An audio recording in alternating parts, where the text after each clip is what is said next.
The morning sun cast long shadows across the marble floors of the Ademo mansion in Victoria Island, Lagos. Maria Ademo stood at the floor-to-ceiling windows, watching the Atlantic Ocean crash against the distant shores. Behind her, the sound of expensive Italian leather shoes echoed through the vast hallway, her husband's daily ritual of intimidation. "Woman, where is my breakfast?" Silas Ademo's voice boomed through the dining room, causing the crystal chandelier to seem to tremble. At 55, he commanded respect through fear, his empire built on the backs of the desperate and the destruction of the innocent. Maria turned slowly, her silk wrapper rustling against her skin. After 15 years of marriage, she had learned to read the storm clouds in his eyes. Today, they were particularly dark. "Dupe is preparing it now, my husband." Silas's jaw tightened. "That new girl moves like molasses. I should have listened." "To my mother, never hire help from the villages. They bring their backward superstitions and slow ways into a modern home." In the kitchen, Dupe Oluwaseun heard every word. Her hands trembled slightly as she arranged the plantains on the gold-rimmed plate, but her eyes remained steady. At 28, she had seen enough of the world to know that appearances could deceive, and that sometimes the most dangerous predators wore the finest suits. The kitchen door swung open, and Maria entered with the grace of a queen, though her eyes held the weariness of a prisoner. "How are you settling in, Dupe?" "Very well, madam. Thank you for the opportunity." Dupe's voice was soft, respectful, but there was something else there, an intelligence that seemed to catalog every detail, every conversation, every moment of vulnerability. "My husband can be demanding, but you seem capable." Maria's words carried a weight that suggested she meant more than just household duties. Before Dupe could respond, Silas's voice exploded from the dining room. "Where is that food? Do you expect me to starve while you gossip like market women?" As Dupe hurried out with the breakfast tray, Maria noticed something fall from the girl's pocket, a small, leather-bound notebook. She bent to pick it up and her breath caught. The pages were filled with dates, times, names, and numbers, phone conversations, meeting schedules, financial transactions. This was no ordinary housemaid. That evening, as Lagos traffic hummed below and the city lights painted the mansion in gold, Maria found Dupe in the garden. The younger woman was tending to the hibiscus flowers, but her attention was clearly elsewhere, on the study window where Silas was conducting a heated phone conversation. "You're not really a maid, are you?" Maria's question hung in the humid air like thunder before a storm. Dupe's hands stilled on the flowers. For a long moment, neither woman spoke. Then, slowly, Dupe turned to face her employer's wife. "No, madam, I am not." "Then what are you?" "I am someone who believes that justice should not be reserved only for those who can afford it." Dupe's voice was steady now, no longer the subservient whisper of a domestic worker. "And I am someone who has been waiting a very long time to meet you, Maria Ademo." Inside the study, Silas's voice rose to a shout. "I don't care if he has a family. If he doesn't pay what he owes by tomorrow, make sure he understands the consequences. Physical consequences." Maria's blood ran cold. She had suspected for years that her husband's business dealings involved more than just construction and oil investments. But hearing the threat spoken so casually made her stomach turn. "How long have you known?" she whispered to Dupe. "Known? What, madam? That I've been gathering evidence against him for 3 years. That I've been waiting for someone brave enough to help me bring him down." Dupe smiled for the first time since arriving at the mansion, a smile that spoke of shared purpose and dangerous hope. "I was wondering when you would be ready to trust me with the truth." As if summoned by their conversation, Silas appeared in the garden doorway, his massive frame silhouetted against the light from the house. "What are you two plotting out here? Maria, get inside. You, girl, clean up this mess and go to your quarters." But as he turned away, both women saw something they had never seen before in Silas Ademo's eyes: uncertainty, perhaps even fear. The game was about to begin. 3 weeks into Dupe's employment, the mansion felt like a pressure cooker ready to explode. Every morning brought new tensions, whispered phone calls, and the steady accumulation of evidence that would eventually destroy one of Nigeria's most powerful men. Mariah had not slept properly in days. Her dresser drawer, hidden behind false panels that Silas knew nothing about, now contained flash drives, recorded conversations, and bank statements that painted a picture of corruption spanning 2 decades. But gathering evidence was only half the battle. Staying alive long enough to use it was proving increasingly difficult. "You look tired, my dear," Silas said over breakfast, his tone deceptively gentle. "Perhaps you should see a doctor. Stress can be very dangerous for a woman your age." The threat was subtle but unmistakable. Mariah's hand trembled slightly as she reached for her orange juice. "I'm fine, Silas. Just haven't been sleeping well." "Ah, yes, the heat. Perhaps you should visit your sister in London for a few weeks. A change of scenery might do you good." Mariah's blood froze. Her sister lived in Abuja, not London. Silas was testing her, trying to gauge how much she knew, how much she suspected. One wrong answer could mean a permanent vacation that she would never return from. "That's very thoughtful, but I prefer to stay home. Besides, we have that charity gala next month, the one for the orphanage."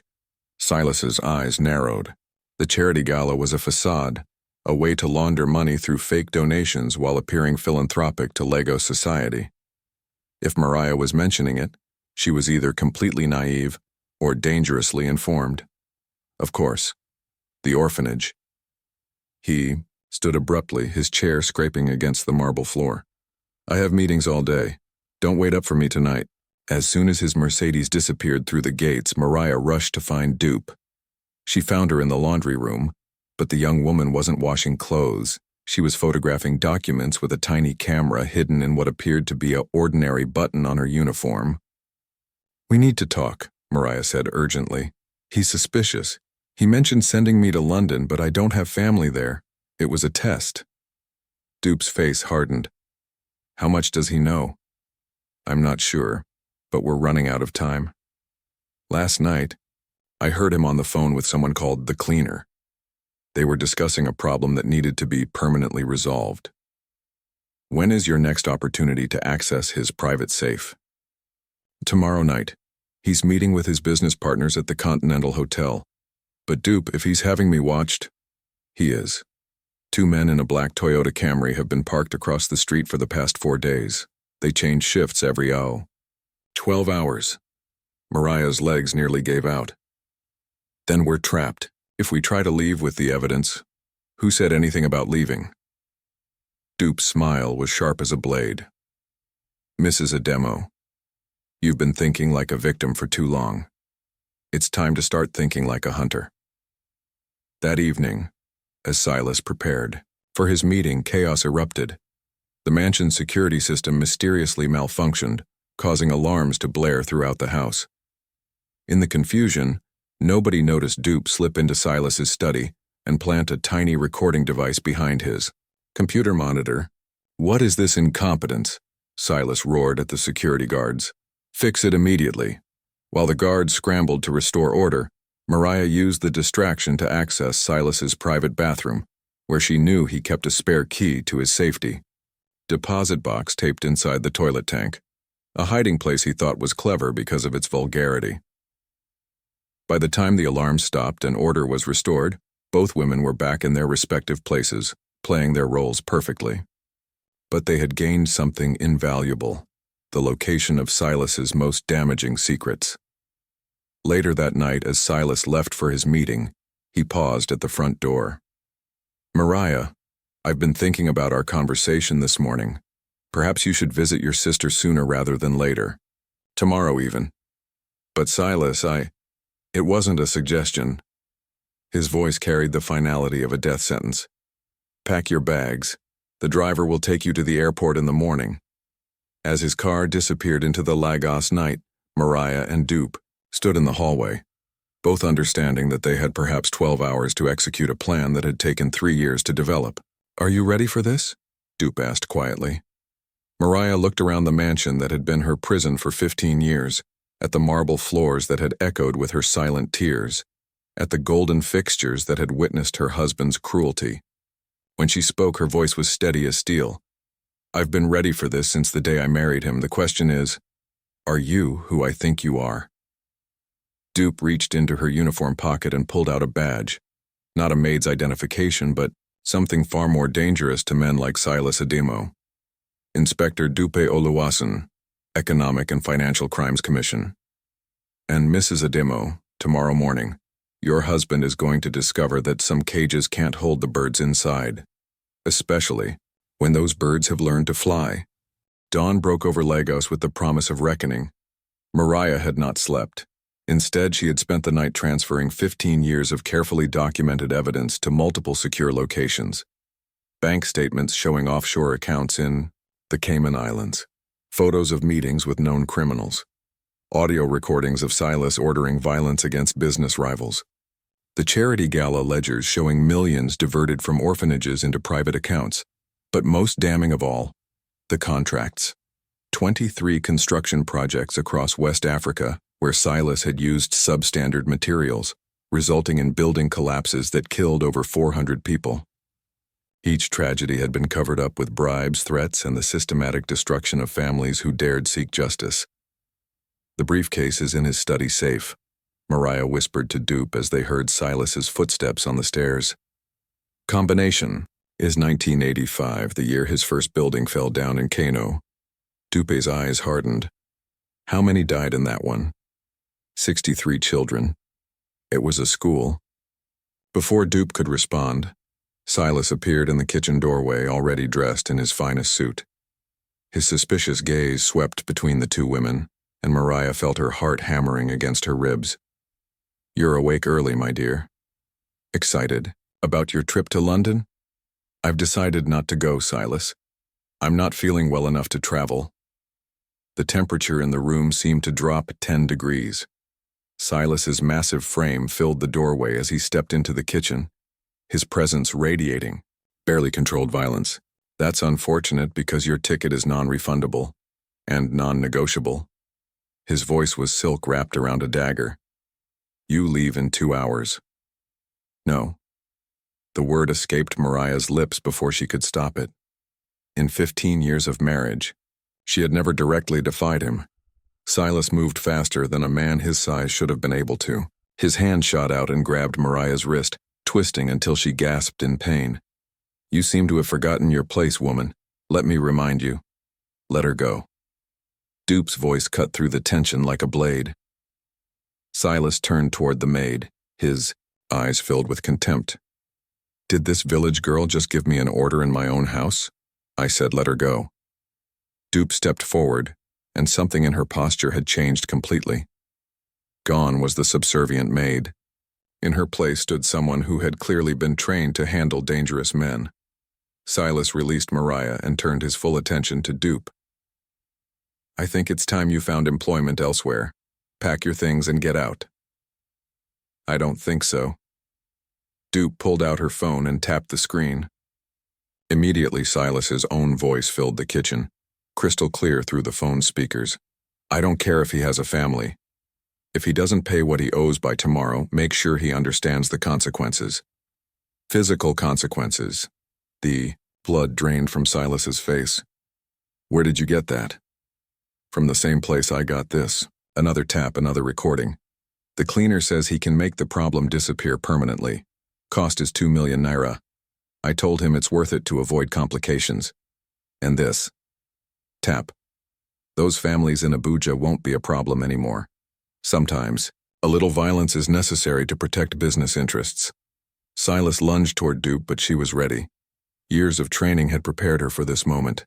She sidestepped his attack and brought her knee up sharply, connecting with his solar plexus. As he doubled over, gasping, she grabbed his arm and twisted it behind his back with professional efficiency.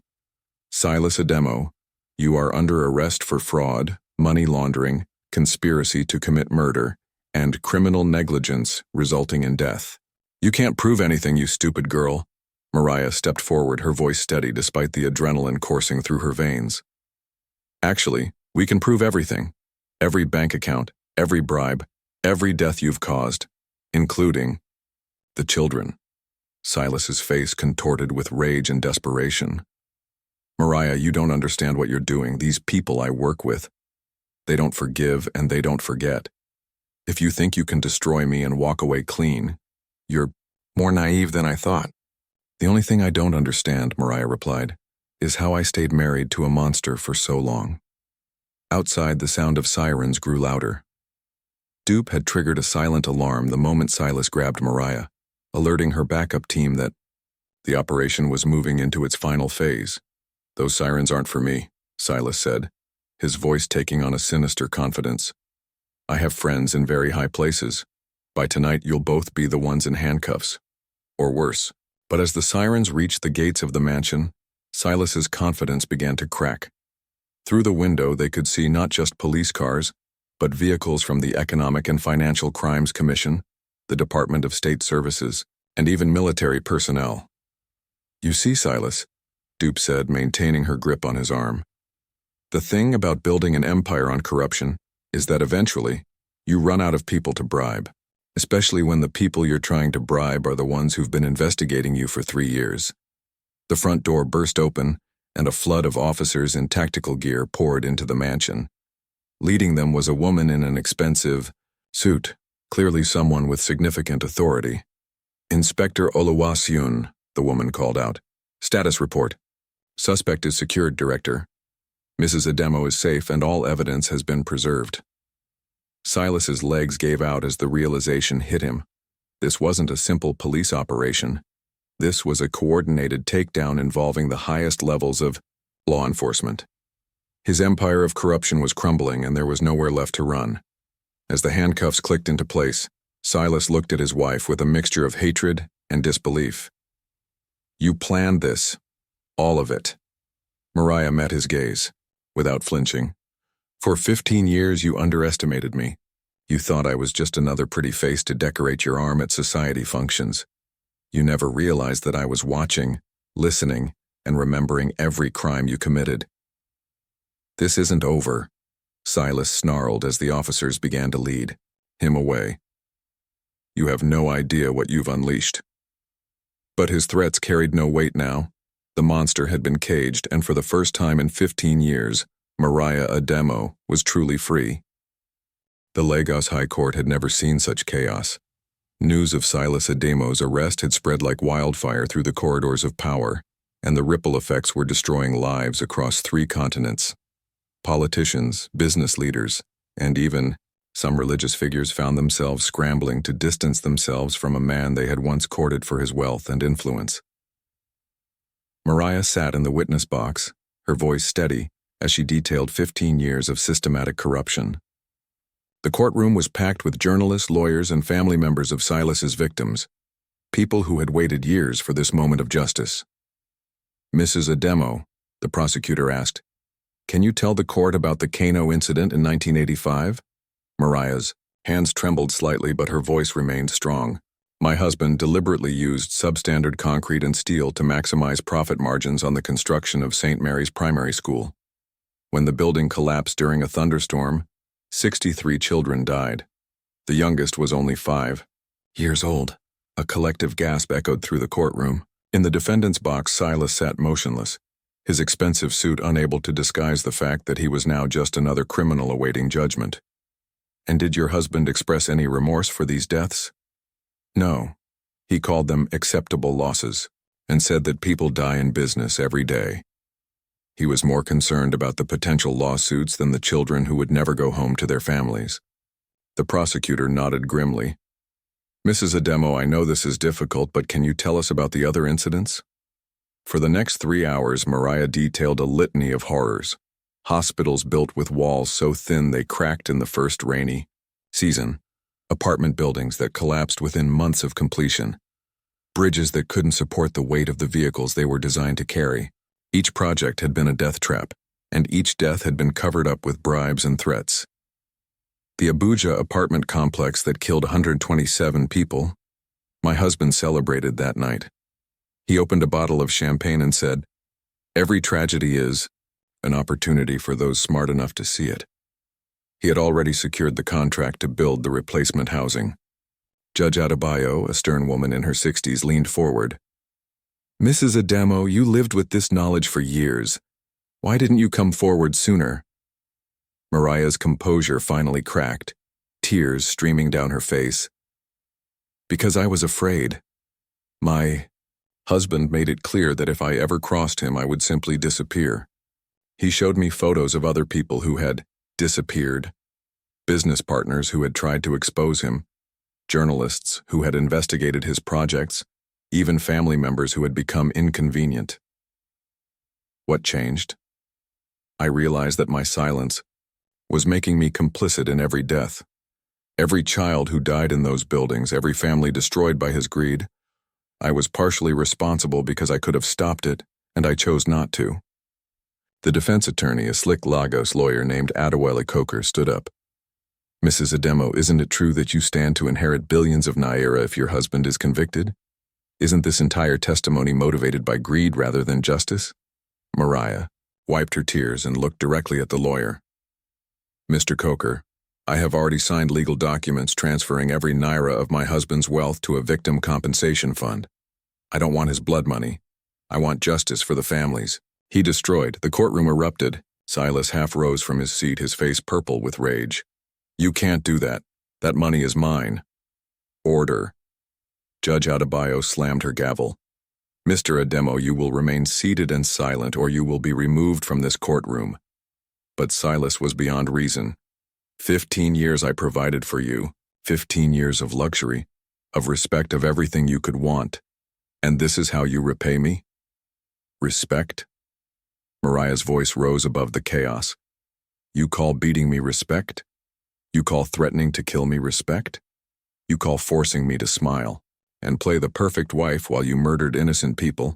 You call that respect? The judge called for order again, but the damage was done. Silas's outburst had been captured by the television cameras, and his words had revealed the true nature of their marriage to the world. That evening, as Mariah sat in a safe house provided by the EFCC, she watched the news coverage with Inspector Dupe Oluwaseun. The story had gone international. CNN, BBC, Al Jazeera, and every major news outlet was covering the trial of Nigeria's most notorious businessman. How are you holding up? Dupe asked gently. I keep thinking about the children, Mariah said quietly. The ones who died in Kano. They'd be adults now if they had lived. They'd have families of their own, careers, dreams. Instead, they're just names on a list of my husband's victims. You're giving them something they never had before, a voice. For 20 years, their deaths were covered up, forgotten, dismissed as accidents. Now the world knows the truth. Is it enough? Will justice for Silas bring them back? Dupe sat down beside her. No, it won't bring them back. But it will prevent him from killing others. And sometimes, that's the only justice we can achieve. Making sure the monster can't hurt anyone else. On the television, a reporter was interviewing families of the victims. An elderly woman from Kano, whose granddaughter had died in the school collapse, spoke through tears. For 20 years, we have been waiting for someone to hear our pain. Mrs. Ademo, she has given voice to our children who cannot speak for themselves. This is not about money or revenge. This is about remembering the innocent ones who died so that evil man could buy more cars and bigger houses. Mariah closed her eyes, overwhelmed by the weight of responsibility she carried. Tomorrow she would return to the witness stand. Tomorrow she would face more questions, more accusations, more attempts to destroy her credibility. But tonight, for the first time in 20 years, the families of Silas Ademo's victims were sleeping peacefully, knowing that their loved ones had not been forgotten. 6 months later, the verdict came down like thunder over Lagos. Judge Adebayo's voice was steady and unforgiving as she read the decision that would reshape Nigeria's construction industry forever. Silas Ademo, this court finds you guilty on all counts: criminal negligence resulting in death, money laundering, conspiracy to commit murder, fraud, and corruption. The evidence presented by the prosecution, including the testimony of your wife and the documentation provided by Inspector Oluwaseun, paints a picture of systematic criminality spanning 2 decades. The courtroom was silent, except for the soft, Sobbing of victims' families, tears of relief, of vindication, of justice finally served. The court sentences you to life imprisonment without the possibility of parole, and orders the forfeiture of all assets to be distributed to victim compensation funds. Silas Ademo, the man who had once commanded fear and respect across West Africa, crumpled in his chair. The empire he had built on the graves of innocent people had finally collapsed, burying him beneath its weight. But the story was far from over. As Silas was led away in handcuffs, chaos erupted outside the courthouse. His business associates, desperate to avoid their own prosecutions, had gathered to make one final play for power. Cars screeched to a halt in front of the building, and armed men began pouring out, hired mercenaries determined to silence the witnesses who could implicate their employers. "Get down!" Inspector Dupe shouted, pushing Mariah toward the floor as gunfire erupted in the courthouse lobby. The carefully planned escape attempt had become a war zone, with bullets flying between the mercenaries and the police tactical team that had been stationed outside.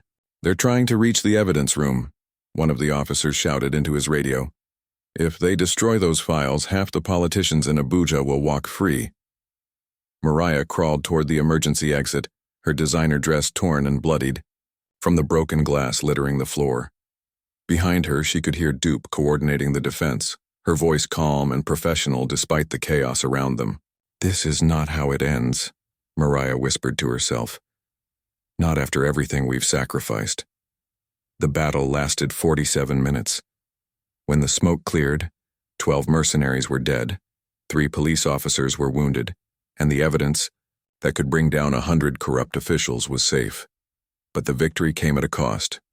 Inspector Dupe Oluwasen had taken a bullet to the shoulder while protecting the evidence room, and several court officials had been hospitalized with serious injuries.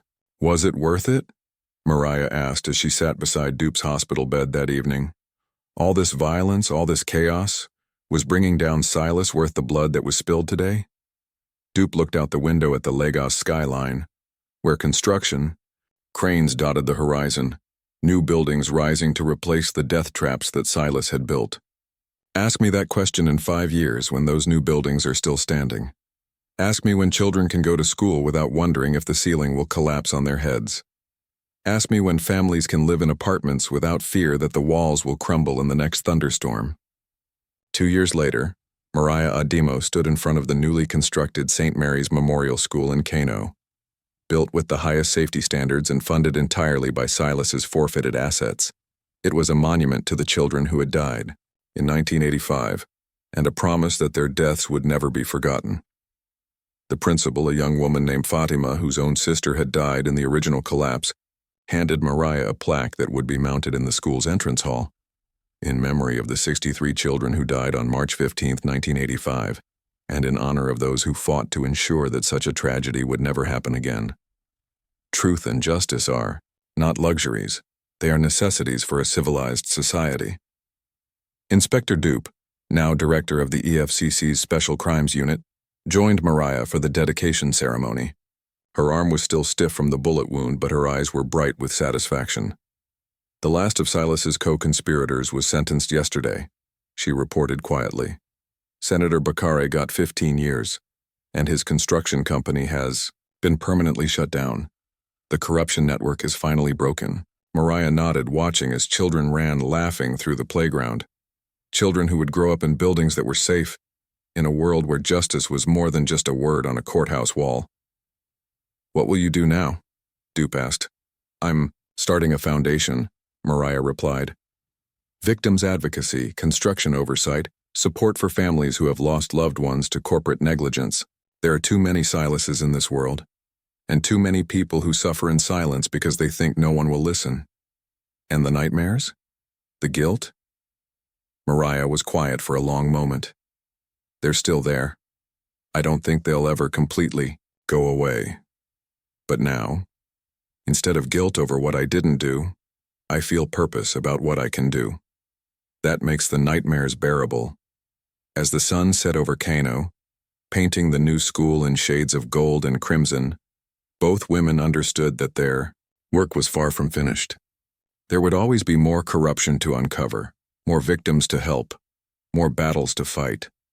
But for the first time in decades, justice had won a decisive victory. And in a world where the powerful too often escape consequences for their crimes, that victory was worth celebrating. In his maximum security cell in Kirikiri prison, Silas Ademo sat alone, forgotten by the world he had once ruled through fear. His empire was gone, his wealth redistributed to the families he had destroyed, his name now synonymous with corruption and cruelty. Sometimes, late at night, he would think about the children who had died because of his greed. But even then, locked away from the world, he felt no remorse, only rage that he had been caught. Outside his cell, Nigeria was rebuilding. Stronger foundations, better oversight. A new generation of leaders who understood that true power came not from fear, but from the trust of the people they served. The housemaid's justice had become the nation's justice, and for the first time in far too long, the future looked bright.